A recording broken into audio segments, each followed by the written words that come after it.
कि कराची का क्राउड क्यों नहीं आ रहा? सर कराची का क्राउड यूं नहीं आ रहा कि एक तो आपकी जो क्रिकेट का स्टैंडर्ड है वो है ही नहीं, और इतना बड़ा मैच हो रहा है पंजाब वर्सेस कराची।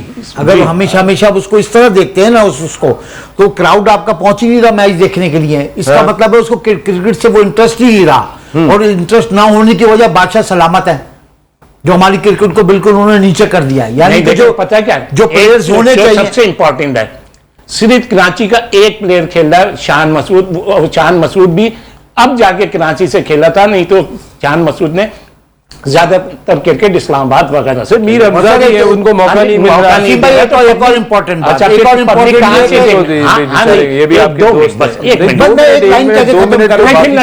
नसीम और दूसरी नहीं दी जाएंगे। नसीम दूसरी जगह इम्पोर्टेंट बात ये है कि मैं एक बात, आप अपने पे नहीं रुकिएगा। मैं एक बात आगे करना चाह रहा हूं। आप 2025 के अंदर पाकिस्तान की क्रिकेट आगे क्या है?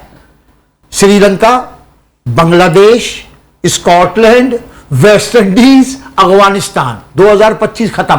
किसी बड़ी टीम ने आपको बुक नहीं किया, क्योंकि आपका लेवल नीचे हो गया। उनको ब्रांड नहीं मिलेगा, उनको पैसे नहीं होंगे, उनके पास स्पॉन्सर्स नहीं आएंगे। तो आपकी क्रिकेट को वो देख रहे हैं ना, तो आपको अपनी क्रिकेट को ऊपर लाना चाहिए, और ऊपर लाने के लिए हमें बहुत सारी चेंजेस करनी पड़ेगी।